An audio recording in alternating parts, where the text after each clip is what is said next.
amri wahlul 'uqdatam min lisani yafqahu qawli. Amma ba'd. Pertama sekali kita syukur kepada Allah SWT kerana masih lagi pilih saya dan tuan-tuan untuk sama-sama kita berada dalam perbincangan bagi ilmu ulumul hadis kita pada pagi ini, insya-Allah. Jadi tuan sekalian, perbahasan kita pada pagi ini pada kali ini ialah perbahasan berkaitan dengan jenis-jenis hadis Nabi SAW yang termasuk di antara hadis-hadis yang dhaif.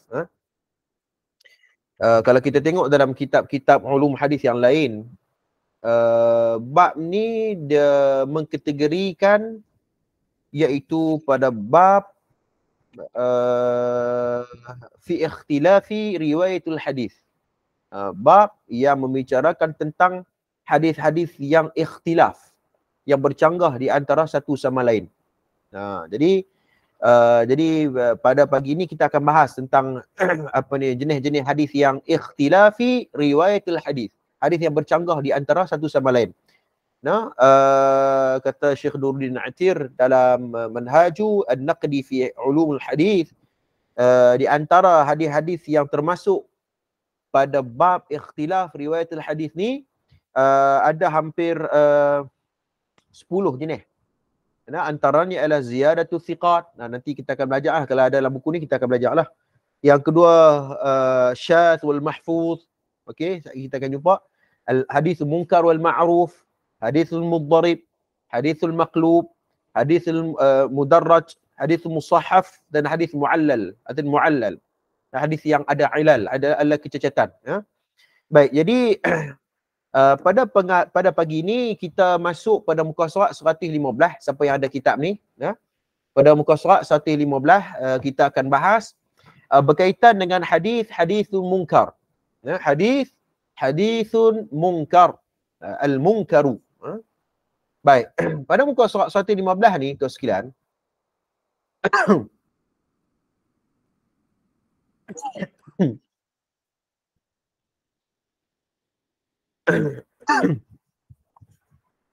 muka surat 115 ni, kalau kita tengok definisi yang dipilih oleh pengarang kitab kita ni, al-munkaru, hadisun munkar, itu bermaksud apa? Al-munkaru wa huwa ma rawahu ad-dha'ifu mukhalifan lima rawahu thiqah.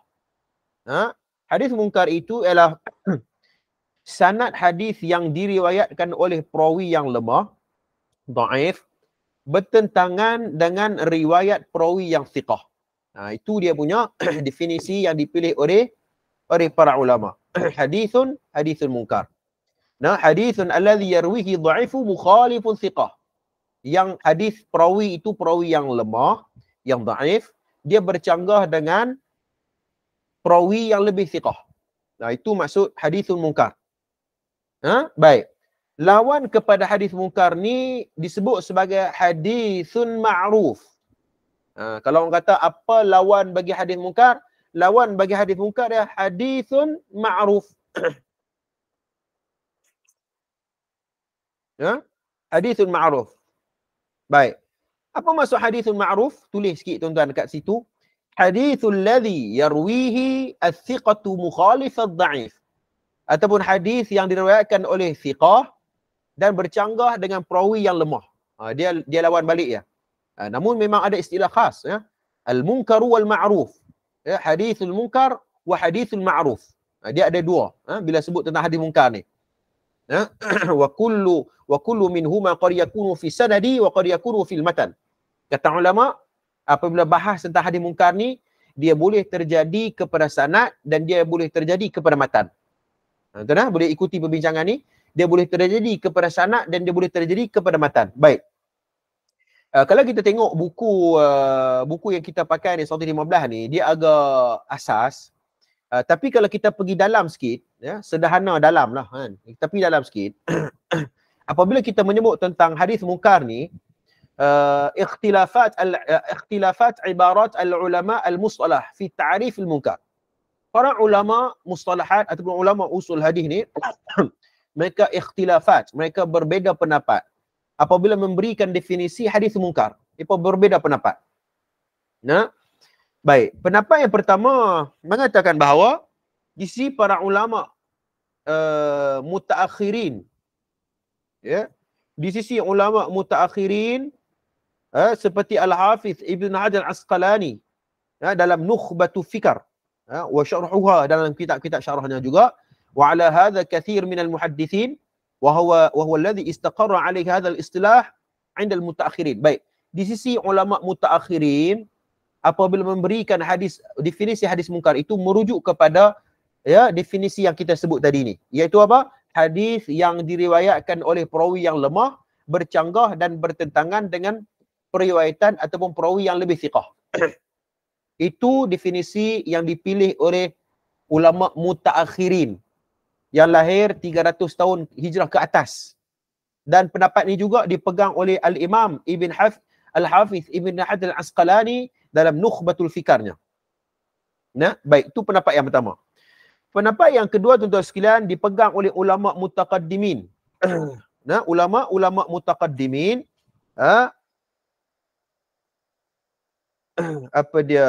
ulama mutaqaddimin yang lahir 300 tahun hijrah ke bawah, dan ini juga disebut oleh Syekh Nuruddin Atir dalam Minhajul Naqd fi Ulumil Hadis. Dia menyebut bahawa tawassi' fi itlaq al-munkar wa annahu ma tafarrud bihi riwayahu, iaitu munkar itu dia memberikan definisi yang lebih luas di sisi ulama mutaqaddimin. Luas tu macam mana? Iaitu bermaksud tafarrud. Jadi munkar di sisi ulama mutaqaddimin bermaksud tafarrud, tulis di situ.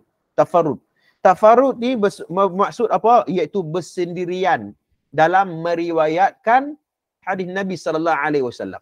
Dia bersendirian, dia seorang-seorang yang riwayat hadis tu. Orang lain tak riwayat pun. Tafarrud. Ni ulama mutaqaddimin yang sebut macam tu. Baik. Sebagai contohnya, wa huwa masalik kathir minal mutaqaddimin wa hadha amthalatu mimma wajadnahu anhum. Baik. Syekh Nuruddin Atir dah datangkan beberapa contoh. Ya, apa yang dimaksudkan mungkar di sisi ulama mutaqaddimin yang kata tafarrud tu, yang kata tafarrud tu bersendirian tu, dalam periwayatan tu dia ada contoh-contohnya. Baik, saya sebut beberapa contoh supaya nak bagi faham. Perbezaan istilah di antara mutaqaddimin dan mutaakhirin. Dia tak sama, tuan-tuan. Dia tak sama. Sebab tu betapa detailnya ulama muhaddisin ni, tuan-tuan. Betapa detail dan cermat dan telitinya. Dia tak boleh pukul semua rata ya, macam tu tak boleh. Kita nak kena tengok siapa kata. Kalau mutaakhirin dia ada maklumat, dia ada definisi dia. Kalau mutaakhirin dia ada definisi dia. Tu banyaknya ilmu hadis ni, tuan-tuan. Ya, tapi secara asasnya cukup kita berpegang kepada kitab ni lah. Ya, mungkar ni maksudnya perawi yang lemah bercanggah dengan hadis yang lebih sahih. Baik. Kita cuba tengok definisi yang kedua ni dipegang oleh ulama mutaqaddimin, ya. Seperti mana disebut oleh Al-Imam Ahmad ibn Hanbal, kita boleh tengok dalam Al-Hadiyadus Sari, ya, Muqaddimah Fathul Bari sebenarnya. Baik. Qala Imam Ahmad ibn Hanbal fi Aflah bin Humaid Al-Ansari, ahadur rijalu sahihain al-thiqat. Ya, rawu Aflah hadithain al-munkarain an-nabi ash'ar wa hadith al-waqt li ahli al-Iraq zat al-Iraq. Baik, Imam Ahmad dia riwayat seorang perawi yang bernama Aflah bin Humaid Al-Ansari. Ya, Imam Ahmad ni ulama mutaqaddimin. Dia riwayat seorang perawi yang bernama Aflah bin Humaid Al-Ansari. Dia ni di antara perawi rijal sahihain. Kan? Dia ialah di antara salah seorang perawi rijal sahihain, maknanya Bukhari Muslim.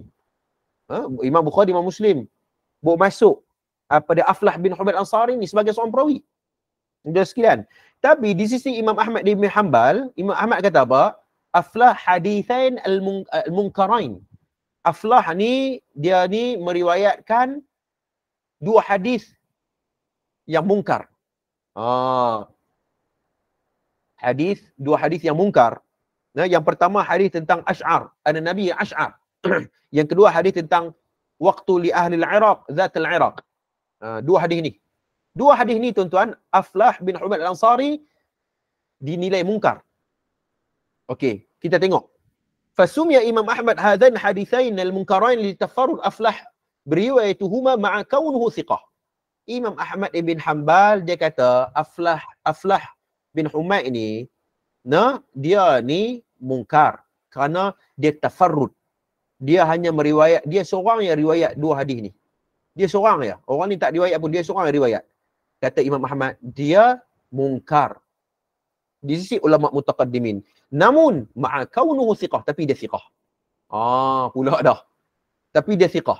Jadi maknanya apa? Bukan semua hadis mungkar kita tolak. Nak kena tengok dulu siapa yang kata mungkar. Kalau ulama mutaqaddimin seperti Imam Ahmad ibn Hanbal kata hadis mungkar, maka kita kena tengok dulu perawi itu siapa. Kalau perawi itu thiqah, kita boleh ambil periwayatan tu walaupun hadis itu disebut mungkar. Kenapa? Mungkar di sisi ulama mutaqaddimin itu bermaksud tafarrud, bersendirian. Okey, yang ni sedikit perbahasan ya. Kena tulis catatan tepi tu, tuan-tuan sekalian. Begitu juga tuan sekalian, pernah disebut oleh hadis Abi Zubair Al-Makki tentang zajrun Nabi an dhalik, tentang sa'altu Jabir bin an thaman as-sanur wal kalb faqal zajrun Nabi SAW an dhalik. Hadis tu zajrun Nabi SAW an dhalik hakadha akhrajul Muslim. Hadis ni diriwayatkan oleh Imam Muslim. An-Nasa'i kata ya Abu Abdurrahman hadza munkar. Dalam hadis ni Al-Imam An-Nasa'i mengatakan bahawa ada seorang perawi dalam hadis tadi ni, terdapat seorang perawi yang bernama Abu Abdurrahman hadza munkar. Ini disebut oleh Imam Nasa'i. Baik. Wa hadza isnad rijaluhu thiqat. Tapi Ibn Hajar Asqalani dalam Subulus Salam mengatakan bahawa wa hadza isnad rijaluhu thiqat. Sanad je thiqah. Walaupun dinilai mungkar di sisi Imam Nasa'i, Ibn Hajar kata apa? Semua sanad tu thiqah. Perawi tu thiqah. Lakinnahu tafarrud bi riwayati illa kalb as-sayd lidzalika qalu fi Nasa'il munkar. Nama saja mungkar. Tapi tuan-tuan, bermaksud bahawa merujuk kepada tafarrud. Dia hanya bersendirian dalam meriwayatkan hadis tersebut. Jadi maknanya bukan semua hadis mungkar tu hadis yang dhaif. Kena tengok dalam konteks siapa yang bercakap, siapa yang kata, siapa yang menilai dan siapa perawi tersebut. Kalau perawi itu thiqah, ia termasuk hadithun tafarrud. Dan kata Syekh Nuruddin Atir rahimahullahu taala, wa min huna yata'ayinu ala man yatala al kutubul muhaddithin ya li itlaq kalim al munkar wala yata'tharu bidafat at-ta'ajjul wa yudha'af ma la yastahiq at-tad'if wa yatakallamu bighayri al-'ilm kama waqa'a li ba'd al-'asriyyin. Ya, kata Syekh Nuruddin Atir bila mengatakan bahawa banyak kitab-kitab pada hari ini ataupun ulama ataupun orang-orang yang cuba untuk mendalami ilmu hadis, mereka cepat memberi hukum kepada sesuatu hadis. At-ta'ajjal. Ta'ajjal maknanya dia kalut. Dia gopoh. Ya, dia tengok saja mungkar, terus dia bawa hadis. Itu dhaif. Jangan. Yatakallamu bighairi ilm. Dia bercakap bukan atas dasar ilmu. Jadi kita orang yang belajar hadis ni, orang belajar ilmu ulum hadis ni tuan-tuan, maka kita ni kena berhati-hati. Jangan kalut. Kita jangan gopoh tuan-tuan. Dalam bab hadis ni. Siapa pun kata. Kita jangan gopoh. Kita kena tengok dulu. Kita kena pergi dalam siapa yang cakap ini, siapa yang menghukum hal tersebut. Jadi kita kena pertimbangkan secara teliti supaya kita bukan bercakap di atas yatakallamu bighairi ilm. Ya, bukan bercakap berdasarkan orang yang tidak ada ilmu. Dan kama waqa'a li ba'dul 'asriyyin, dan inilah yang banyak berlaku pada zaman kita pada hari ini. Kan? Dia baru belajar sikit pasal ulum hadis ni. Kemudian dia gatai tangan, dia tengok hadis di mana, terus dia pergi komen, terus dia pergi respon dekat Facebook ke, dekat internet ke apa ke. Kan? Tapi responsif tu bagus, ya. Responsif tu bagus.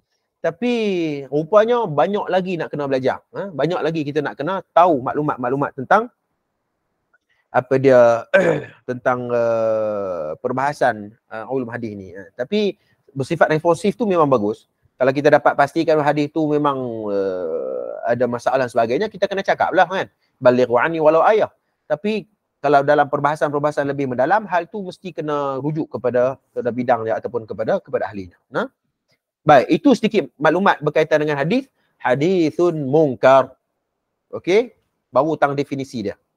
Baik, namun kitab kita ni dia memilih kepada marawahu dha'ifu mukhalifan lima rawahu thiqah.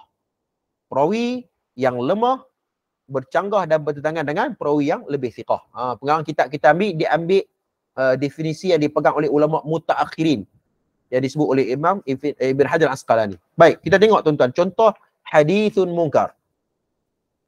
Contoh hadithun munkar, kita tengok an Hubayb bin Habib akhu Hamzah bin Habib an Abi Ishaq an Al-Aizar bin Huraith an Ibn Abbas qala Rasulullah sallallahu alaihi wasallam man aqama as-salata wa ata az-zakata wa hajja al-baita wa shama Ramadan wa qarra ad-dhaifa dakhala al-jannah.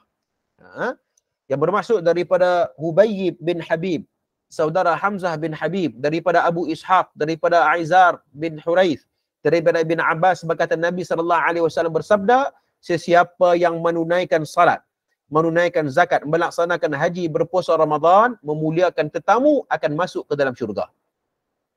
Hadis ni. Baik. Hadis ni Imam Abi Hatim memberi komentar dalam kitab Ilal, dalam kitab Ilalnya. Ilal li Imam Ibn Abi Hatim. Okey, kita tengok contoh sanad mungkar ni. Makna hadis ini adalah betul, tetapi dari aspek sanad ia adalah hadis yang mungkar. Jadi maknanya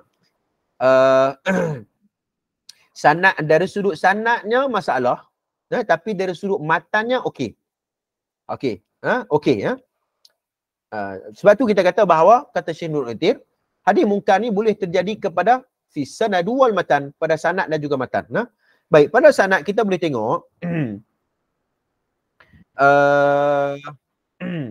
contoh pada sanad yang ma'ruf, ya. Hadis ini adalah hadis mungkar kerana terdapat satu lagi sanad yang mana kesemua perawi yang thiqah telah meriwayatkan hadis ini secara terhenti mauquf pada Ibn Abbas. Jadi kalau tengok sanad dekat atas ni, sanad yang kedua ni, okey, Ibnu Razzaq, Ma'mar, Abu Ishaq, Al-Aizar dan Ibn Abbas. Okey.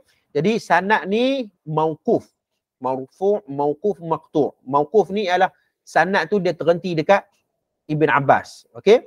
Dan sanad ni perawinya thiqah. Perawinya thiqat. Rijalnya thiqat. Ya, tidak ada masalah. Okey. Namun berbeza dengan hadis Hubayb. Hadis nombor 1 tadi ni yang kata contoh sanad mungkar tu. Hadis Hubayb tu hadis yang bermasalah. Ya, kerana apa? Kerana Hubayb telah meriwayatkan secara marfu', ya, disandarkan kepada Nabi SAW. Ulama ilmu jarh wa ta'dil menyifatkan Hubayb dhaiful hadis.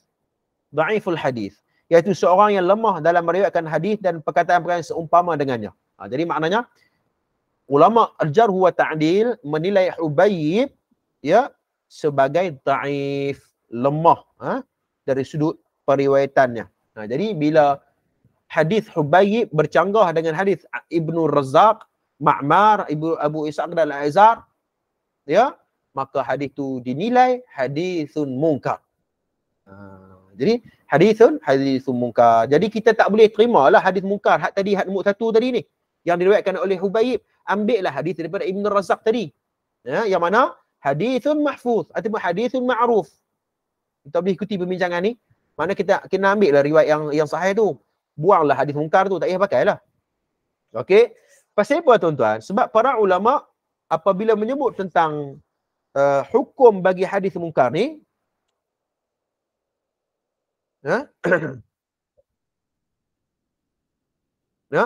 dia tak ada dekat sini, ya. Dia tak ada dekat sini hukum bagi hadis mungkar. Okey, saya tengok dalam kitab yang ditulis oleh Syekh Nuruddin Atir, beliau mengatakan bahawa, ya, hadithun munkar ialah hadithun munkaru dhaifun jiddan. Ini juga disebut oleh Syekh Dr. Syarah Qudah, dhaifun jiddan, dhaif yang sangat lemah. Okey, dhaif yang sangat lemah. Maknanya kalau hadis itu mungkar, ada hadis lain, ada sanad lain ataupun ada hadis mungkar yang lain, kononnya untuk nak menguatkan hadis mungkar yang pertama, tak boleh. Tak boleh. Pasal apa? Sebab ini hadisun munkarun dhaifun jiddan. Hadis yang sangat-sangat berat. Tak boleh jadi syawahid dan mutaba'ah. Tak boleh. Awala li'anna riwayatul dhaif. Kerana pertama, kerana perawinya lemah. Ya, munkar dia bercanggah dengan perawi yang lebih thiqah. Wa thaniyan li'annahu khalif thiqah. Wa amal hadithul ma'ruf wa hadithul maqbul. Kata Syarah Qudah. Ya, iaitu ia bercanggah dengan perawi yang lebih thiqah. Ya, Ibn Athir pun mengatakan hal yang sama. Ya, dha'ifun jal li'anna rawayatu dha'if wa azdadu bi mukhalafati dha'fan. Wa amma nisbatu li istilah thaniya alladhi yutlaquhu ala fard wa kadhalika syadh idza urida bihi dhalika fil hukm fihi hukmul gharib mutnan wa isnadan fardutul. Okey. Okey, baik. Tapi kata Syekh Nuruddin Athir, ia boleh jadi mungkar ni, hadis mungkar yang kita bahas ni, dia boleh jadi sahih dan dia boleh jadi hasan wa qad yakuna dhaifan. Dia boleh jadi dhaif juga. Pula dah. Macam mana? Kalau dia berpegang kepada definisi ulama mutaqaddimin. Ulama mutaqaddimin yang kita bahas tadi ni, hadis mungkar di sisi ulama mutaqaddimin dia tafarrud. Tafarrud ni kalau datang dari perawi yang thiqah, dia boleh jadi itu hadis tu sahih. Wa qad yakuna hasan, dia boleh jadi hadis hasan dan dia boleh jadi wa qad yakuna dhaifan. Jadi sebab tu kita kata bahawa untuk sekalian perbahasan hadis ni sangat teliti, ya, kita kena tengok dulu siapa yang cakap. Jadi kita nak tahu ulama mutaqaddimin tak mutaqaddimin ni nak kena tengok tabaqat lah. Sebab tu dia kena belajar ilmu tabaqat ar-rijal. Bismillah.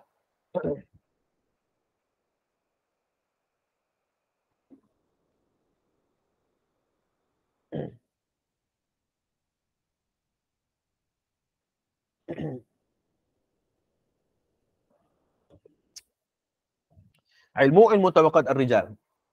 Jadi kita nak kena tahu siapa ulama mutaqaddimin ni siapa, kan.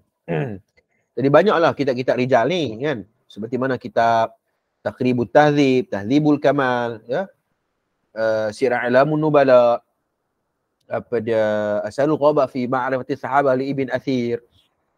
Dan beberapa kitab-kitab utama lainlah. Jadi kita boleh dapat detect, ya, hal tersebut. Baik, habis hadis mungkar. Kemudian kita masuk hadithun syadz. Ya, hadithun syadz.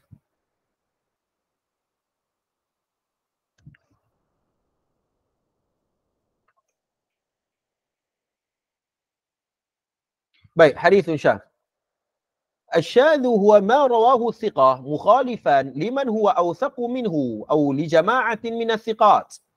Okey, itu maksud hadis syadz. Apa maksud hadis syadz? Baik, pengarang kitab kita ni dia mengambil definisi hadis syadz merujuk kepada hadis yang diriwayatkan oleh seorang perawi yang thiqah, bertentangan dengan hadis yang diriwayatkan oleh perawi yang lebih thiqah daripadanya atau perawi-perawi thiqah yang ramai bilangannya. Yang itu hadis syadz. Ya, itu hadis syadz. Okey.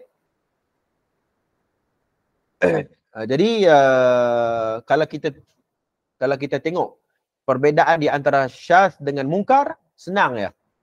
Ni di sisi ulama mutaakhirin ni. Okey, syadz ni maknanya perawi yang thiqah bercanggah dengan perawi yang lebih thiqah. Kalau mungkar, perawi yang dhaif bercanggah dengan perawi yang lebih thiqah. Itu ya, nak bagi senang faham. Okey? Baik. Namun para ulama meletakkan tajuk khas, hadithun syadzu wa hadithul mahfuz. Jadi dalam kitab ni dia tak ada lah, dia tulis hadis syadz saja. Tapi kalau kitab Arab yang lain disebut hadithun syadz wa hadithul mahfuz. Dia letak sekali. Hadis yang bercanggah dengan perawi yang lebih thiqah ni dia berlawanan dengan hadithul mahfuz, hadis yang terjaga ataupun terselamat daripada periwayatan yang bermasalah ni. Jadi dia macam bercanggah lah, maknanya kita akan sebut bahawa hadis yang bermasalah dia bercanggah hadis yang lebih baiklah, hadithul mahfuz. Ya, itu hadis syadz. Wa hadithul mahfuz, kalau kita tengok dalam kitab Syarah Qudah ni, dan Syekh Nuruddin pun menyebut hal yang sama. Hadithul mahfuz apa? Huwa hadithul ladzi yarwihi awthaqu mukhalifan thiqah. Jadi hadis yang diriwayatkan oleh perawi yang lebih thiqah, awthaq, ya, berbanding dengan perawi yang bertentangan dengan perawi yang thiqah besar ni. Okey. Baik. Sikit lagi kita pergi dalam sikit. Dia tak ada dalam perbahasan ni, tuan-tuan tulis kat tepi tu.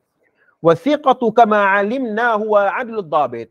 Nah, seperti mana kita bahas, hadis thiqah ni atau perawi yang thiqah ni merujuk kepada apa? Dua sifat ni. No? Seperti mana disebut dalam ulama-ulama usul hadis, iaitu alimna huwa adlu dhabit. Yang pertama dia mesti adil, ya, yang kedua mesti dhabit, dhabit sadri dan dhabit kitabi. Ya, adil ni maksud adil sudut ketakwaan dia. Ya, dia tak buat melakukan dosa-dosa kecil, dia tidak apa perawi tersebut dia tidak melakukan dosa-dosa kecil secara berterusan. Jadi itu adil lah. Adil, udul dan juga dhabit. Dan dhabit ni maksudnya dia syarp, ingatan hafazan hadis itu syarp. Okey. وَلِذَلِكَ لَا حَاجَةَ فِي تَعْرِيفٍ لِقَوْلُ مَرْوَاتُ الْمَقْبُولِ أَنَّ الرَّوِي لَا يَكُونُ مَقْبُولًا إِلَّا إِذَا كَانَ عَدْلُ ضَابِطٍ وَهُوَ ثِقَةٌ. Jadi dia letak lebih thiqah lah, dia tak sebutlah perawi yang adil. Okey, jadi bila sebut perawi yang adil ni, kalau dia letak definisi hadis syadz ni merujuk kepada hadis perawi yang adil saja, maknanya dia mungkin dia tak ada dhabit. Sebab tu ulama usul hadis dia letak hadis syadz ini adalah hadis yang bercanggah dengan perawi yang lebih thiqah. Gitu. Sebab tu dia sebut thiqah, sebab ada dua syarat tu. Adil dan juga dhabit. Okey. Baik, awthaqu qad yakuna wahan aw akthar. Hadis yang perawi yang lebih thiqah ini merujuk kepada dari sudut pandangan ulama jarh wa ta'dil kepada perawi tersebut. Mungkin dengan ucapan awthaqun nas, thiqatun thiqah, thabit thiqah dan sebagainya. Itu merujuk kepada perawi itu lebih thiqah berbanding dengan perawi yang lain. Tu ucapan-ucapan tu. Komentar ulama-ulama jarh wa ta'dil.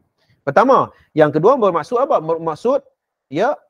Bermaksud qad yakuna aktsaru, iaitu perawi yang banyak meriwayatkan hadis tu, dan perawi semua tersebut ialah merujuk kepada perawi yang thiqah. Jadi satu hadis dia bercanggah dengan hadis yang lain yang mana banyak perawi-perawi lain yang lebih thiqah yang meriwayatkan hadis tersebut. Kita boleh ikuti perbincangan ni. Sebagai contohnya tersekilan, bila mana kita apa orang panggil apa? Ni dalam kelas ni kan. Dalam kelas ni saya duk cerita tentang hadis syadz, hadis mungkar. Ada 30 orang tengok saya ni kan. 31 orang semua kata maklumat yang sama. Tiba-tiba ada seorang bercanggah. Kan, tiba-tiba ada seorang bercanggah dengan maklumat yang 31 orang. Semua kata maklumat sekian-sekian, syadz ni sekian-sekian. Tiba-tiba ada seorang kata, dalam 32 orang ni ada seorang kata, dah hadis syadz ni hadis yang sahih. Baik. Cekelat angin. Cekelat angin. Maknanya hadis ni bercanggah dengan perawi yang lebih thiqah. Orang lain pun belajar juga kan. Orang lain pun internet laju juga kan. Tapi pasal apa maklumat dia lain pada orang. Itulah nak bagi senang faham analogi berkaitan dengan hadisun syadz. Okey. Baik. Okey, kita tengok dia punya ada punya tafsiran dia.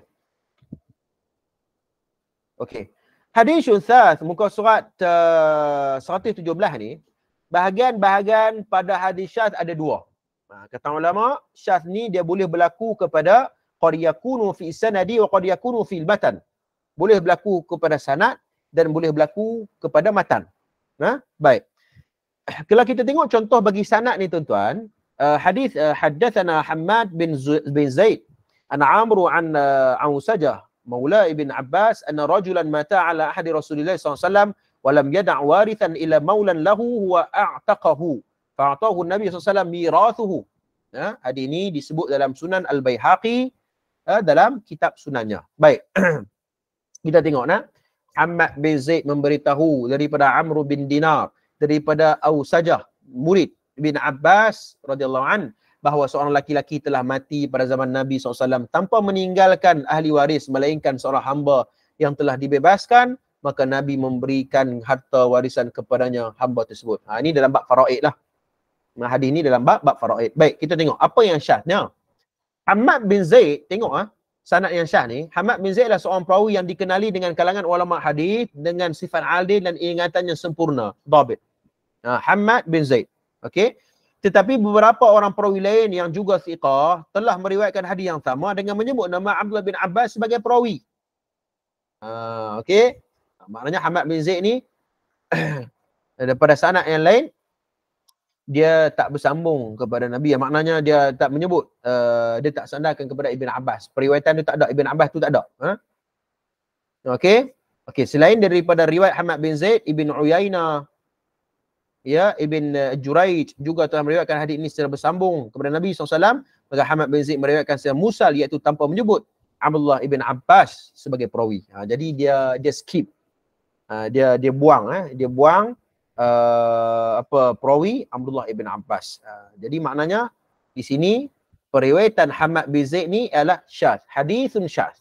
Namun hadis yang mahfuz iaitu hadis diriwayatkan oleh al-Imam Sufyan ibn Uyainah juga Ibn Juraij. Yang itu lebih mahfuz, lebih terjaga. Okey. Seperti mana berlaku kepada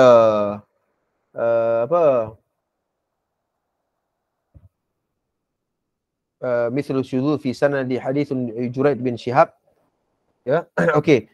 Sebagai contoh lain ni, kalau kita tengok dalam kitab ulum hadis lain ni, seperti hadis Ibnu Juraij, daripada Ibn Shihab, daripada Urwah, daripada Aisyah.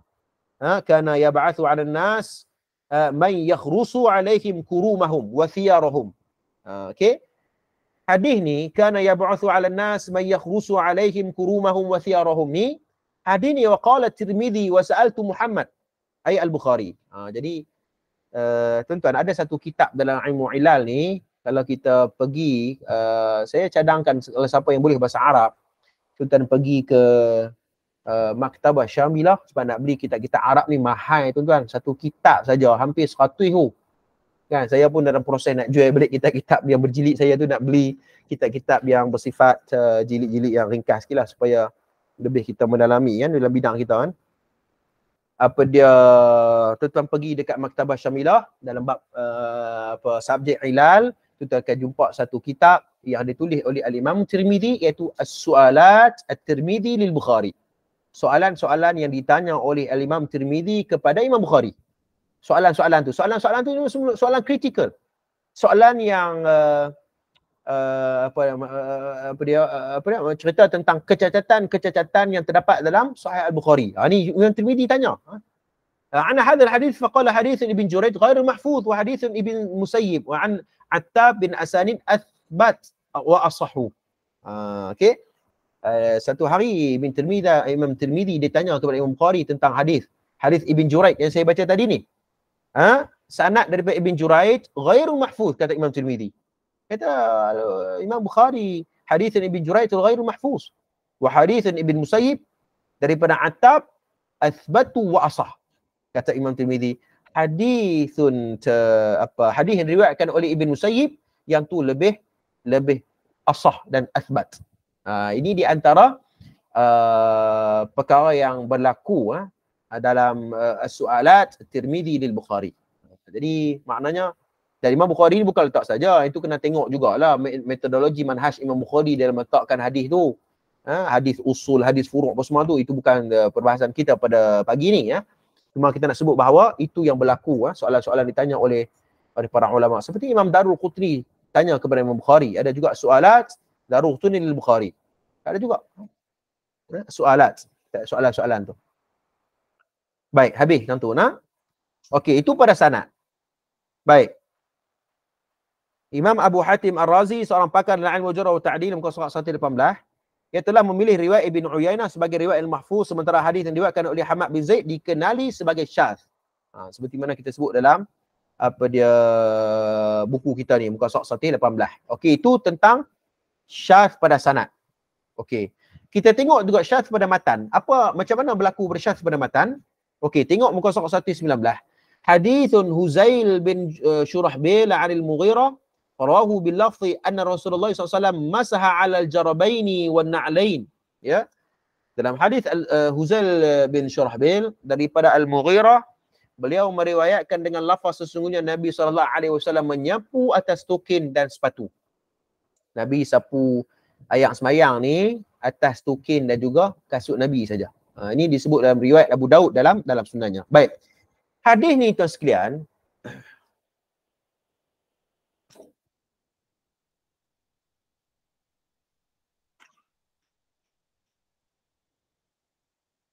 Okey. Hadis ini tu sekalian bertentangan dengan hadis yang diriwayatkan oleh Urwah, Hamzah ibn Mughirah, Masruq bin Ajda', Az-Zuhri, Aswad bin Hilal dan selain mereka. Semuanya meriwayatkan daripada Al-Mughirah bin Syu'bah. Okey. Baik, hadis apa? Annahu tawaddu'a wa masaha 'ala al-khuffai. Hadis daripada Al-Mughirah bin Syu'bah, sesungguhnya baginda berwuduk dan menyapu di atas khufnya. Okey, jadi hadis ni bercanggah dengan maksudnya hadis ni daripada mereka menyandar kepada Al-Mughirah bin Syu'bah ni, hadis ni lebih sahih, lebih mahfuz berbanding dengan hadis masaha ala jarbaini wan na'lain. Dia sudut matan tu. Okey, sebab tuan boleh tengok contohnya berbeza ya. Hadis yang Al-Mughirah bin Syu'bah ni kata annahu tawaddu'a wa masaha ala khufai. Ya. Okey. Jadi ini apa dia contoh bagi syadz pada matan. Okey, syadz pada matan. Tuan kalau tak faham tuan tanya terus nah. Baik, hukum syadz wal mahfuz. Hukum bagi hadis syadz ni apa? Baik, para ulama mengatakan bahawa hadis syadz tertolak dan tidak boleh diterima sebagai hujah dan juga dalil. Tak boleh terima. Kata Syekh Qudah, ya mardud birraqmi min anna rawiyahu thiqah wa sababu fi raddihi anna khaliful awthaq minhu fa'alimna annahu lam yatbit hadith bal akhta' fihi wal hadith al mahfuz huwa hadith al maqbul. Sebenarnya kita bahas tadi ni hadis syadz ni ialah dia bercanggah dengan khalafal awthaq, dengan periwayatan lebih thiqah. Jadi itulah yang menyebabkan hadis syadz ni tak boleh diterima sebagai hukum syarak. Tak boleh. Kalau lepas ni orang bersandarkan satu ibadat, satu syariat dengan hadis syadz, kita kata bahawa hadisun la yuqbal. Hadis tu tak boleh. Sebab hadis syadz. Hang kena ambil hadisun mahfuz, hadis yang selamat. Ya? Itu hadis yang selamat dari sudut kecacatan itu.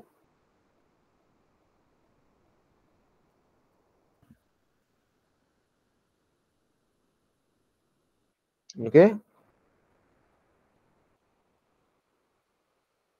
Baik. Namun tuan-tuan sekalian,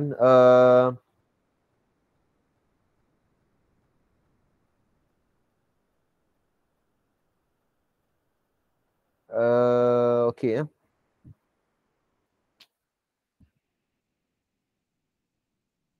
كتب الشيخ نور الدين الأتي وقد انتقل ابن صلاح هذا الرأي الذي يتوسط في هذه الإشارات كارث القرائن وإفراد الصحيحة التي سبقت أن ذكرنا أمثال منها القرائن والاتفاق لهم على صحيح. Kejap tuan-tuan, kejap. Saya tengok perbahasan dia berkaitan hadis syadz ni. Hadis gharib wa afsar. Okey, tak apa. Yang ni tak ada ni ya. Okey.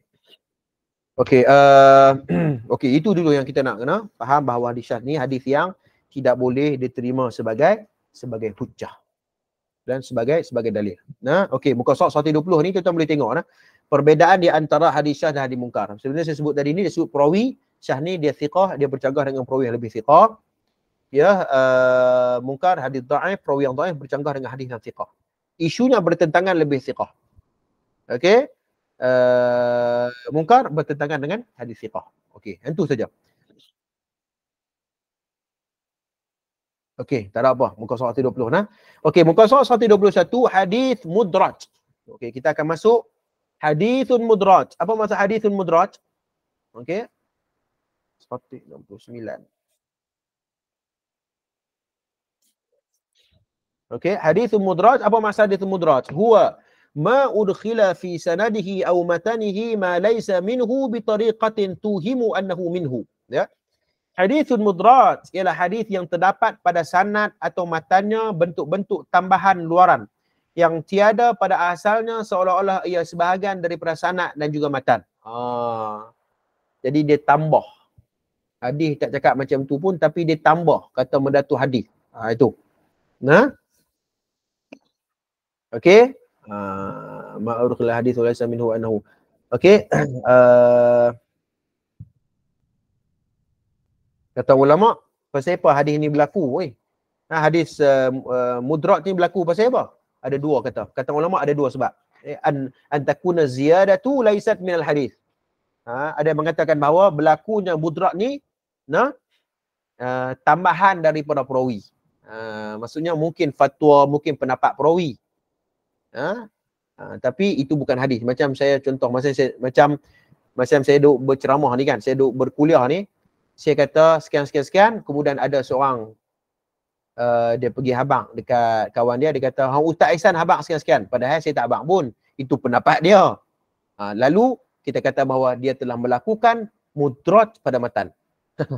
Mudraj pada matan. Sebab saya tak kata pun, dia yang kata. Dan dia kata itu pendapat dia, bukan pendapat saya.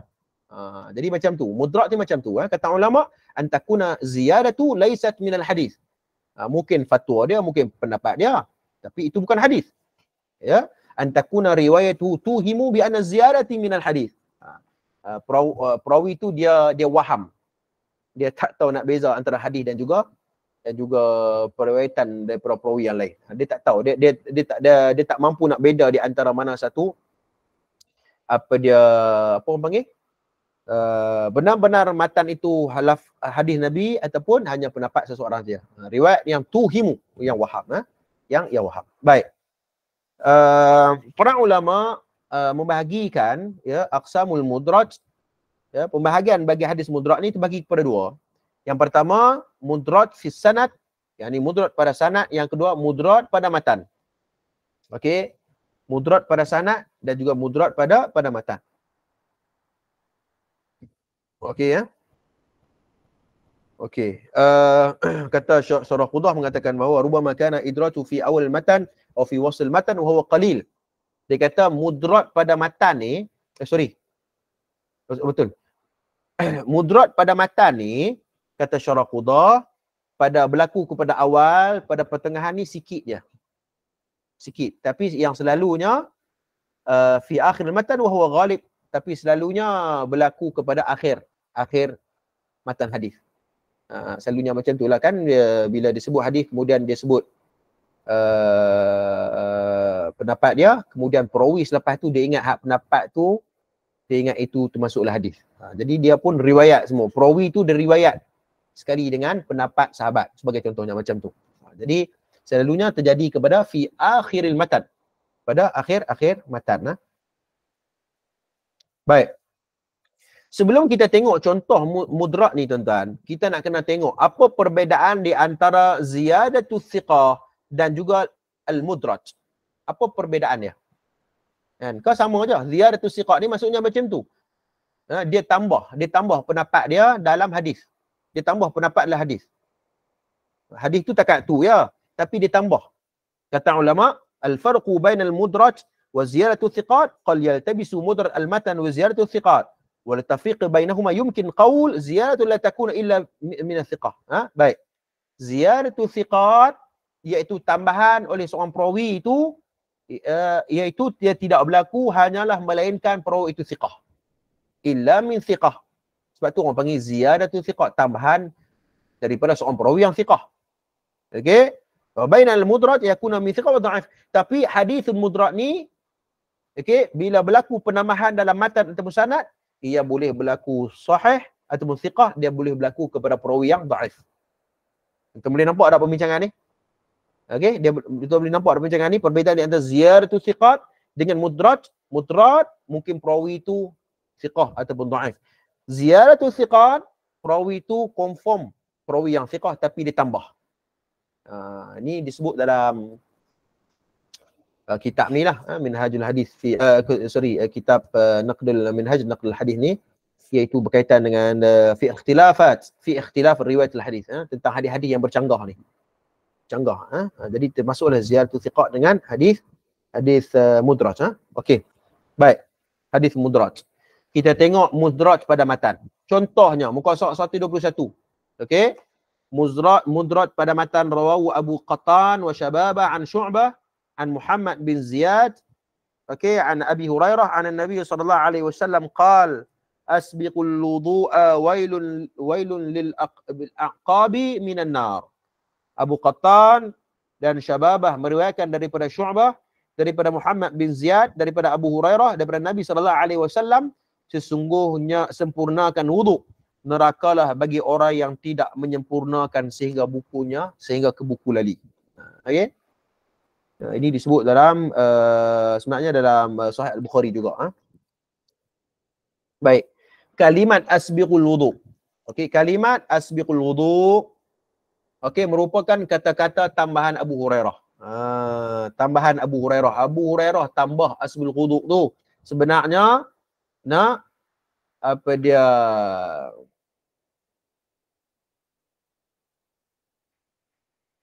sebenarnya yang kata lafaz pada matan hadis Nabi yang betulnya ialah wainun lil aqabi minan nar. Yang tu saja hadis. Tapi Abu Hurairah tambah lafaz bagi dekat matan ni asbiqul wudu. Yang bermaksud sempurnakan wudu. Seolah-olah dia nak bagi tegasan, kemudian baru dia baca hadis. Yang perawi selepas tu dia ingat asbiqul wudu tu termasuk di antara hadis. Jadi begitu teliti tuan-tuan. Saya nak kata bahawa begitu telitinya para ulama hadis ni dalam menentukan kesahihan dari sudut sanad dan juga matan, tuan-tuan. Subhanallah. Sebab tu ilmu hadis ni tuan-tuan, jangan buat main-main. Ya, dia ada disiplin dia. Dia ada qawaidul ilm, dia ada disiplin yang tak boleh kita ambil sambil lewat. Sebab tu saya teringat satu cerita. Yang ni bagi rehatkan minda lah, dia tak termasuk pun tentang perbahasan hadis mudrak ni, tapi saya teringat cerita ni. Cerita ni pernah berlaku tercatat dalam riwayat kitab Ar-Rihlah fi Talabil Hadis karangan Al-Imam Khatib Al-Baghdadi rahimahullahu taala. Cerita ni ada dua jalan. Jalan pertama melalui Muslim bin Yasar, ya. Kata Syekh Nuruddin Na'tir, Muslim bin Yasar ni kana qadiyul Ifriqiyya wa rajulun salihan walakin hifdhuhu dhaif. Muslim bin Yasar ni dia sudut hafazannya agak lemah tapi dia qadi. Tapi ada jalan yang lain iaitu daripada jalan biisnadin akhar min tariqi Abdul Malik bin Umar. Daripada Abdul Malik bin Umar, jalan tu jalan yang sahih. Okey, dia cerita pasal apa? Khatib Al-Baghdadi riwayatkan cerita ada seorang inna rajulan min al-ansari rakiba min al-Madinah ila Uqbah ibn Amir. Ada seorang laki-laki ni, dia ni orang asal Ansar, dia ni orang asal Madinah. Dia sanggup mengembara, dia sanggup berjalan, bermusafir daripada Madinah pergi ke Mesir. Hanyalah berjumpa dengan seorang sahabat Nabi yang bernama Uqbah ibn Amir. Tujuannya apa? Tujuannya dia nak pastikan bahawa hadis tu memang benar daripada Nabi ataupun tidak. Ni yang kata berlaku ni. Bagaimana mereka bersungguh-sungguh dalam nak menentukan kesahihan dan autentisiti keaslian hadis tu. Zaman law ni tuan-tuan, senang ya. Panggil ustaz ceramah, hang goreng, hadis palsu pun hang buat masuk, hadis yang dhaif berat pun hang masuk sekali. Ini yang masalah kita. Laki ni tuan-tuan, dia sanggup, dia mai daripada Madinah, berhijrah, bermusafir, pergi ke Mesir hanya semata-mata nak jumpa dengan seorang sahabat Nabi yang bernama Uqbah ibn Amir radhiyallahu anhu. Tuan-tuan, bila dia sampai ke Mesir, wahwa fi Misra hatta laqiyahu, bila dia sampai dekat Mesir, dia terus berjumpa dengan Uqbah ibn Amir. Kemudian faqala lahu anta sami'ta Rasulullah sallallahu alaihi wasallam. Kemudian dia tanya, Uqbah bin Amir, adakah kamu pernah dengar bahawa Nabi SAW pernah sabda hadis ni? Hadis apa? Yang berbunyi, man satara mu'minan fid dunya satarallahu fi yaumil qiyamah. Hadis itu. Sesiapa yang menutup aib saudara semukminnya di dunia, Allah Ta'ala akan menutup aibnya di hari akhirat. Laki Ansar ni tanya macam tu dekat Uqbah bin Amir. Betulkah ini hadis daripada Rasulullah? Jawab Uqbah bin Amir, faqal na'am. Dia kata betul. Hadis ni memang datang daripada Rasulullah SAW. Kemudian laki Ansar ni kata apa? Fakabbaral ansariyu wa hamidallaha thumma insarafa. Kemudian dia takbir. Allahu Akbar. Kemudian dia kata alhamdulillah, segala puji bagi Allah. Kemudian insarafa. Kemudian dia patah balik pergi ke Madinah. Allahu Akbar. Maknanya apa? Maknanya ialah, ya, laki ni dia sanggup bermusafir, rakiba, menunggang kenderaan. Kenderaan dulu bukan sama kenderaan sekarang. Kenderaan dulu ni sama ada naik unta, keldai dan juga keldai, unta ataupun apa dia ni saja, kenderaan binatang itu saja, himar, itu sekilas. Jadi perjalanan yang jauh, pengembaraan yang jauh, bila dia dapat pastikan hari itu datang daripada Nabi, terus dia patah balik pergi ke Madinah. Ini saya nak sebut bahawa bagaimana kesungguhan ya para ulama dulu menentukan, nak memastikan kesahihan sesuatu hadis Nabi SAW. Begitu juga dalam perbahasan ni. Ya, mudrat hadis ni kita tengok bagaimana telitinya ulama apabila mereka nak pastikan bahawa asbighul wudu itu merujuk kepada ucapan Abu Hurairah, bukannya sabda Nabi SAW. Walaupun asbighul wudu tu elok. Kan? Sebab hari ni tengok orang kata, tak apa ustaz, benda baik bah. Memanglah benda baik. Tapi bila mana kamu menyandarkan hal itu kepada Nabi SAW, dia ada kesannya.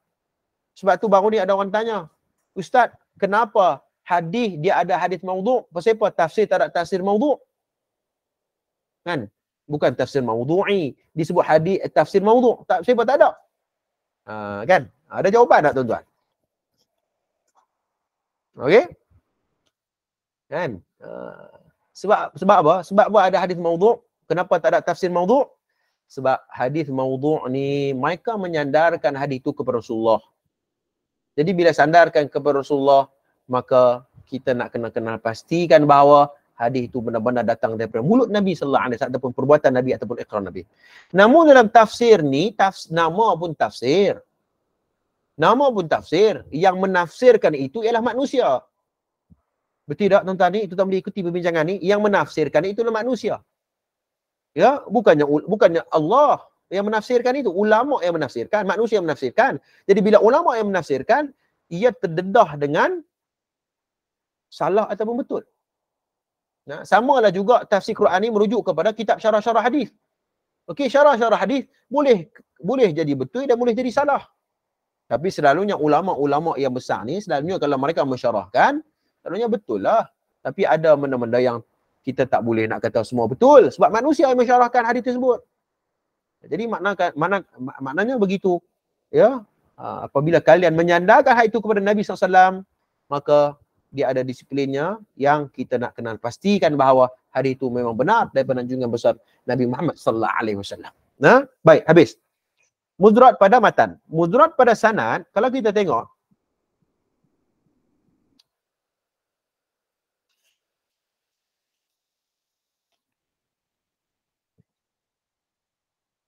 okey, mudrat pada sanad ni, terdapat beberapa bentuk hadis mudrat pada sanad tetapi hanya dua sahaja yang penting dinyatakan, iaitu perawi yang meriwayatkan hadis yang mempunyai beberapa sanad berbeza dengan menghimpunkan kesemua sanad dengan satu sanad saja tanpa menjelaskan perbezaan sanad-sanad tersebut.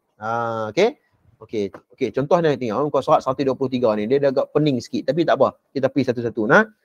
Okey, mudrat pada sanad ni tuan-tuan. Tuan-tuan tengok nah, saya tak mau bacalah dia punya sanad ni muka surat 122 ni, panjang. Okey, kita tengok muka surat 123. Okey, dia ada 3 sanad. Okey, dia ada 3 sanad. Tengok sanad yang pertama daripada Abdul Rahman bin Sufyan. Okey, daripada Wasil. Okey. Kemudian sanad yang kedua Abdul Rahman, Sufyan, Al-A'mash, Mansur dan Abu Wa'il. Kemudian sanad mudrat ni macam mana? Tuan sekalian, Abdul Rahman dan Sufyan, Abdul Rahman ni dia menghimpunkan, dia himpunkan ke semua sanad ni dalam satu sanad. Dihimpun sekali. Sebab tu tuan tengok syarahan dia. Sanad pertama dengan sanad yang kedua tu adalah sanad yang asal. Tu sanad pertama dengan sanad kedua tu sanad yang asal tu. Kemudian Abdul Rahman bin Mahdi telah menghimpunkan sanad-sanad di atas. Dia himpun sekali. Okey, tanpa menjelaskan perbezaan sanad-sanad tersebut. Abdul Rahman bin Mahdi, dia nak buat kerja mudah, dia terus menghimpunkan sanad-sanad tersebut. Dia habaq terus sanad tu tanpa dia habaq kata sanad yang pertama yang ni, sanad yang kedua yang ni. Dia tak habaq. Dia terus dia bagi tahu bahawa hadis ni daripada sanad sekian-sekian. Dia himpunkan sanad pertama dan sanad kedua. Jadi dia macam seolah macam bertindih lah. Okey. Jadi itu disebut sebagai mudrat fi sanad. Okey, sepatutnya kena bagi tahu sanad yang pertama macam ni dia punya jalan sanad dia. Sanad yang kedua macam ni jalan sanad dia. Sebab tu tuan-tuan sekalian pentingnya ilmu takhrij hadis. Ilmu takhrij hadis. Okey. Jadi bila ilmu takhrij hadis ni, jadi kita dapat pastikan mana satu sanad yang berlakunya mudraj pada sanad. Okey, mana sanad ni yang betul, mana sanad yang bercampur dengan sanad yang lain. Jadi penting ya ilmu takhrij hadis. Okey. Baik, hukum bagi hadis mudraj. Hukum bagi hadis mudraj, kata ulama ya, para ulama hadis dan fiqh telah bersepakat bahawa membuat sebarang penambahan dengan sengaja pada hadis adalah haram. Okey, jadi maknanya dia boleh jadi haram dan dia boleh jadi jaizun. Ini juga disebut oleh Syarah Khudah, idraj sahwan la ithmin. Okey. Maknanya idraj sahwan la ithmin fihi lakinahu in kathura min rawi fa huwa ghairu dhabit. Okey. Okey, dia ada dua hukum. Hukum yang pertama ni ialah hukum yang melakukan mudraj tersebut, penambahan tersebut tu dalam keadaan amdan ataupun sahwan. Dalam keadaan sengaja ataupun dalam keadaan tak sengaja. Kalau dalam keadaan sengaja, dia buat penambahan dari sudut sanad juga matanya. Okey, kalau dia sengaja, minta maaf, kalau dia tak sengaja, idraju sahwan la ithma fihi. Tidak ada dosa baginya, tak sengaja. Seperti Abdul Rahman bin Mahdi ni seorang ulama. Tuan-tuan, dia ulama hadis, Abdul Rahman bin Mahdi. Dia tak sengaja. Ya? Bila tak sengaja, la ithma fihi, tak dapat dosa. Dia tak dosa. Lakinahu in kathura min rawi fa huwa ghairu dhabit. Tapi kebanyakan perawi yang tak dhabit, dia melakukan mudraj pada sanad ni. Okey, ghairu dhabit. Okey. Amal idraj wa amdan biqasd al-iqall li syai' fi matn al-hadith an-nabawi aw sanadihi fa huwa haram. Tapi kalau perawi tersebut dia melakukan penambahan pada sanad dan matan, ya, dalam keadaan sengaja, amdan, dalam keadaan sengaja, maka hukumnya haram. Fa huwa haram. Wa man fa'alahu saqatat adalatuhu, dan bila dia buat sekali maka saqatat adalatuhu, maka jatuhlah adalah dia, sebab dia berbohong di atas nama Nabi kita sallallahu alaihi wasallam. Gugur adalah dia. Jadi bila gugur adalah, memang perawi kalau dia riwayat memang habis ya. Okey. Okey, wa amma makana li ghairi dhalika kal imtihan atau tafsir kalimatin fa huwa jaizun. Kata Syarah Qudah, tapi berbeza kalau dia buat penambahan dari sudut sanad dan matan ni ketika mana dalam peperiksaan. Habis soalah seorang guru dia nak periksa anak murid dia ni faham ataupun tidak. Kan macam apa kuliah kita ni kan tak ada periksa apa. Kan kadang-kadang tu dia pasang dekat kereta aja kan. Dia bawa kereta, dia pasang sambil dengar saya punya syarahan ni. Okey. Okey, dapatlah ilmu tapi kadang dia lupa macam tu lah. Okey, tapi kalau dia masuk dalam imtihan, guru tu dia tanya, faham tak hadis mudraj ni apa? Apa hukumnya? Apa syaratnya? Apa contohnya?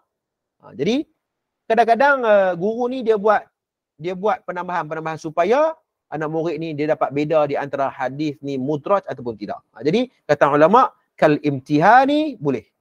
Kalau bab imtihan peperiksaan tak ada masalah kerana dia nak menguji tahap penguasaan anak murid dia. Fa huwa jaizun wa bayan makna la yughayyiru min al-hadith aw ma'nahu shay'an wa yakuna mutamayyizan 'adatan 'ala al-hadith. Tapi syarat mesti kena teranglah, lepas tu kena teranglah. Okey, kena ceritalah pasal apa tambahan ni pasal apa? Oh, sebab nak ujian, nak periksa dan sebagainya. Itu tak apa. Tak ada masalah. Okey.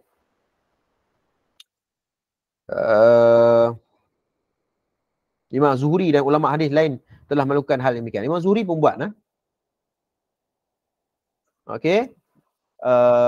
Sebenarnya kita sebut tadi ni la syakka anal kalam al-mudrad la ya'uddu nassan syar'iyyan. Kata ulama tak boleh jadi sandaran hukum syarak. Tak boleh jadi sandaran hukum syarak mansuban ila Nabi sallallahu alaihi wasallam walakin min hukm al-hadith alladhi waqa'a fihi idraj. Okey.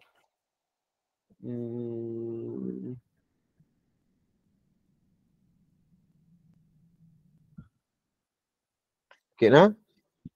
Okay, jadi tak boleh jadikan hukum syarak. Okey. Muka surat 124 sumber-sumber bagi hadis mudraj. Okey, jadi siapa yang ada kitab, siapa yang ada duit lebih, anda boleh carilah. Okey, hadis-hadis yang menghimpunkan hadis-hadis mudraj ni. Okey. Afdalu masadir hadzal ilm kitab, kata ulama, afdalu masadir fi hadzal ilm. Okey.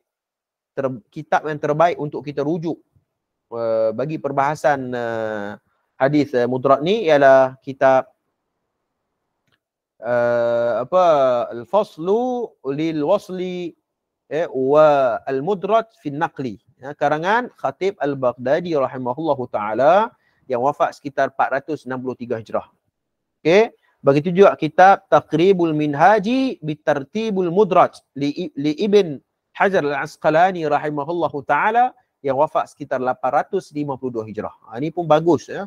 Kitab yang penting ya untuk kita merujuk tentang himpunan hadis-hadis mudraj. Okey.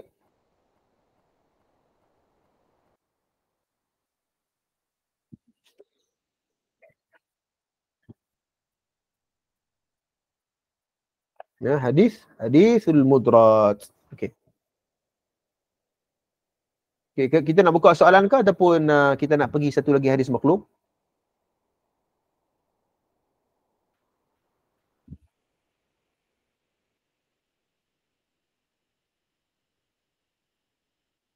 Ya. Saya rasa kita buka soalan Boleh ke? Okey. Okey, kita buka soalan Kalau ada soalan silakan, tafadhal.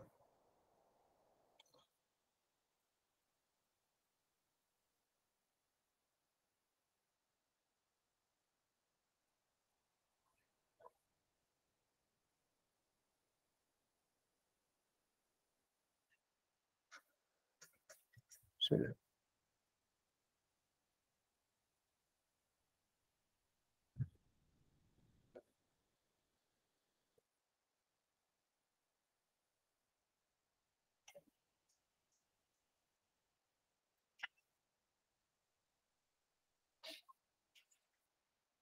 Okay. Ada soalan ke? Assalamualaikum. Assalam. Ya, tu Haji, sila. Tafadhal. Terima kasih Ustaz. Ada dua lah soalan ni. Okey. Pertamanya tentang tarikh tu. Apa yang mutaakhirin dengan mutaqaddimin tu. Okey. Mengapa tahun 300 Hijrah tu dirikan batas lah antara yang mutaqaddimin dengan mutaakhirin. Itu yang pertama lah. Saya nak respon terus. Saya ada satu soalan. Kisah report takut terlupa. Okey, kenapa dibataskan ulama 300 tahun hijrah ke bawah tu mutaqaddimin dan 300 tahun hijrah ke atas mutaakhirin? Sebenarnya secara akademiknya sebenarnya mereka di kalangan ulama muhaddithin pun berbeza pendapat. Ada yang kata 400 hijrah okey ke bawah. Okey, ada yang kata 300 hijrah. Namun saya melihat kepada 300 tahun hijrah ke bawah. Kenapa dia bercakap macam tu? Kerana istilah-istilah baru yang dilakukan oleh ulama-ulama yang yang dilakukan oleh ulama-ulama mutaakhirin itu kebanyakan mereka iaitu berlaku sekitar 400 tahun hijrah ke atas. Istilah-istilah baru tu. Okey, seperti hadis hasan, ya, hadis hasan gharib, apa maksud dia sebagainya, itu tafsiran-tafsiran Begitu juga hadis mungkar. Okey, jadi apa beza dengan mungkar dan tafarrud. Jadi semua itu ialah kebanyakan mereka pada zaman mutaqaddimin, mereka faham definisi hadis macam tu, definisi macam tu sekitar tahun mereka. Kebanyakan macam tu mereka faham. Tapi bila menyangka ataupun bertambah tahun, ya, tahun ke 400 hijrah, 500 hijrah, definisi itu telah berkembang. Ini juga perkembangan ilmu, mungkin disebabkan perkembangan ilmu berlaku ada di kalangan orang yang cuba untuk mentarjih kembali dengan perkembangan apa yang berlaku. Mungkin orang bukan Arab pun cuba untuk belajar tentang Islam, ya, dan sebagainya, dan cuba untuk memahami nas-nas agama. Jadi perkembangan itu berlaku. Seperti juga dalam ilmu kalam, ya. Sebagai contohnya kan, nak bagi senang faham, nak abang kata perkembangan ilmu tu, ya, seperti ilmu kalam juga 300 tahun hijrah tidak ada tentang ilmu kalam ni, ya. Tapi zaman Asy'ari, pada zaman tersebut Mu'tazilah berkembang, ya, dengan Aristotle dan sebagainya, maka memerlukan hal tersebut untuk menjawab. Jadi perkembangan ilmu begitu, mereka berinteraksi pada zaman mereka. Jadi kita yang pengkaji hadis ni yang duduk zaman mu'asirin, bukan lagi mutaakhirin, mu'asirin dah kita ni, yang terkini, zaman mu'asirin sekitar 1000 tahun itu ke atas, kita lah zaman kita ni.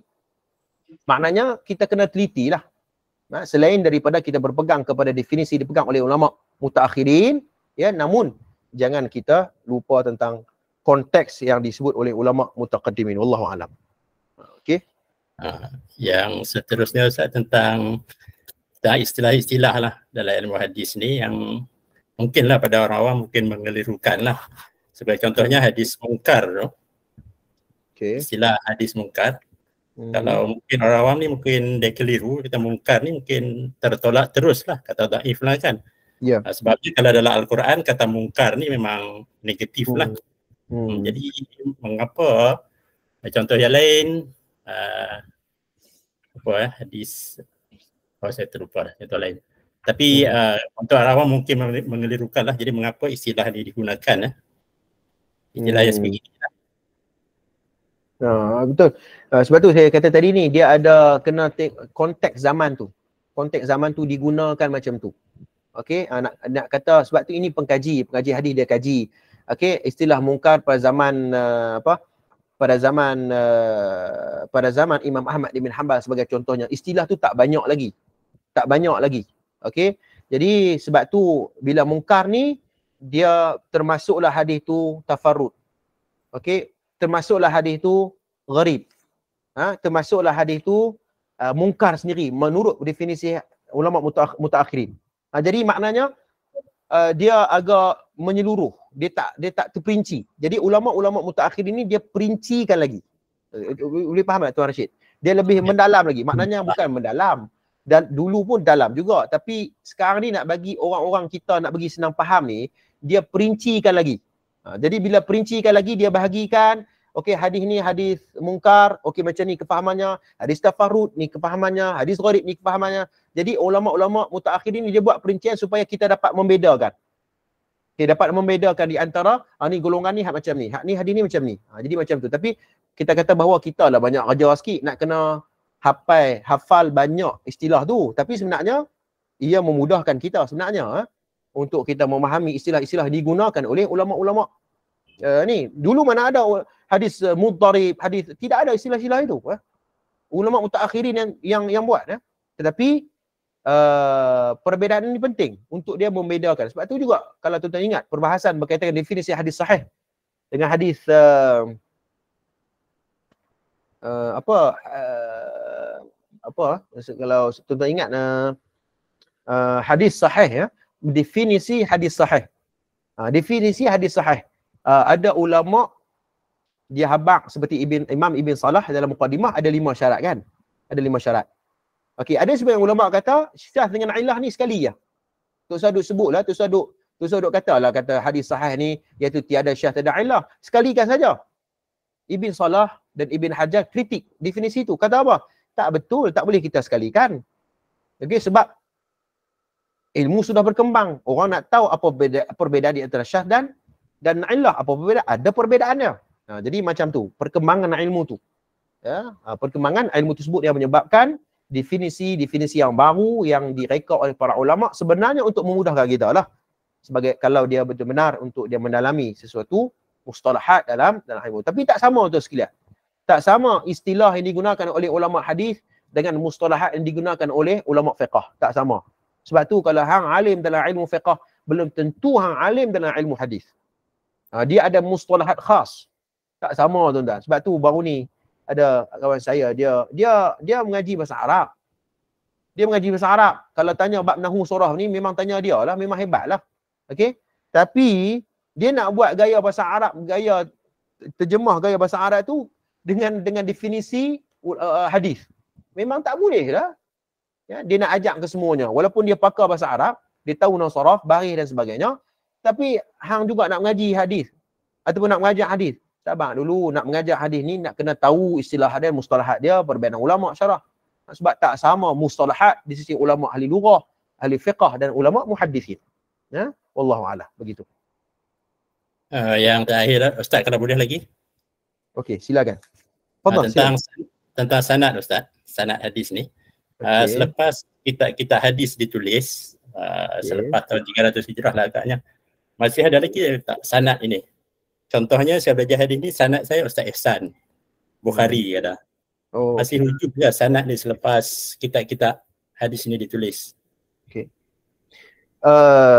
Perbahasan yang awal dulu, kalau tuan-tuan tengok perkembangan ahammu tadwinul fi ulumul hadis, ataupun kepentingan untuk kita mengetahui satu cabang ilmu hadis ini, iaitu bagaimana perkembangan penulisan pengumpulan hadis. Okey.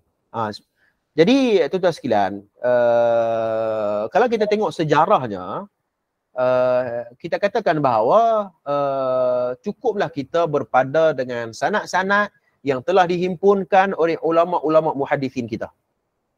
Cukup dah. Saya pernah tanya soalan ni dalam kelas master saya. Saya tanya dia, ustaz ataupun doktor, bagaimana hari ni kan orang duk ghariah nak kumpul sanad. Okey, ghariah nak kumpul sanad. Ada satu pengajian dia kata, okey, pengajian ini bersanad. Lepas tu adalah borang, dia letaklah nama dia sekali. Ui, nama aku sekali duduk dalam sanad ni. Kan? Dan kena banyak duit pula. Mahal pula tu. Okey, saya tanya macam tu depan bahas dalam perbahasan kuliah master.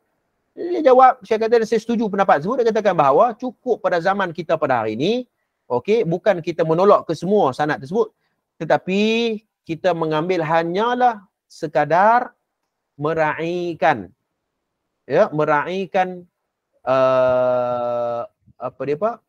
para ulama dalam mengambil hadis. Hanya meraihkan saja. Sanad buh nama kita tak buh nama kita, itu tu soalan yang kedua. Ada ke tak ada pun tak ada masalah pun. Tapi yang paling penting adalah sanad yang kita sandarkan kepada ulama-ulama muhaddisin yang terakhir itu, seperti Bukhari, Muslim, Abu Daud, Tirmizi, Muwatta Imam Malik, Musnad Imam Ahmad. Yang tu lebih penting. Kenapa? Kerana ulama hadis ni telah menapis, telah menyaring.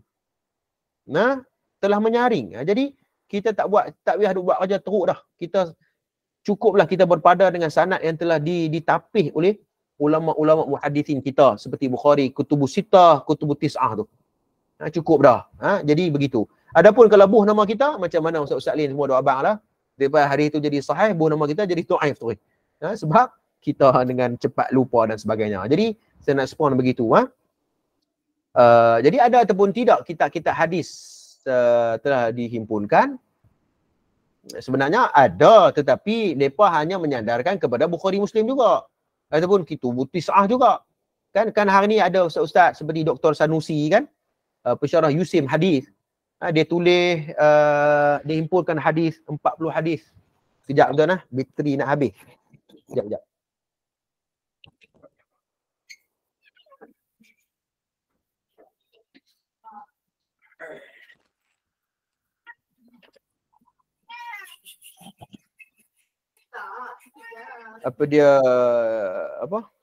Seperti Dr. Sanusi kan, dia himpunkan hadis-hadis berkaitan dengan 40 hadis tentang keampunan kan. Jadi sebenarnya Dr. Sanusi pun merujuk kepada muhadis yang terakhir, Bukhari, Muslim, Abu Daud, Tirmizi, bukannya daripada menurut Sanusi, tak ada. Dia pun merujuk kepada Kutubus Tis'ah, Kutubus Sittah. Dia hanya menghimpunkan hadis Nabi sallallahu alaihi wasallam dan syarahkan saja. Allahu a'lam. Terima kasih banyak ustaz. Baik, sama. Baik.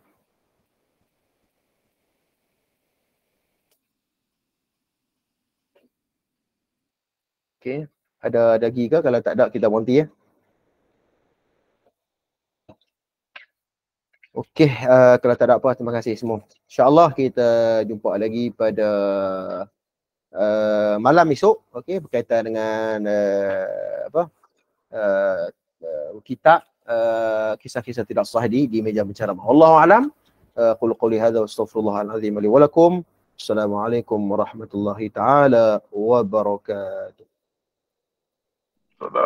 Waalaikumsalam warahmatullahi. Terima kasih Ustaz. Sama, barakallahu fiik.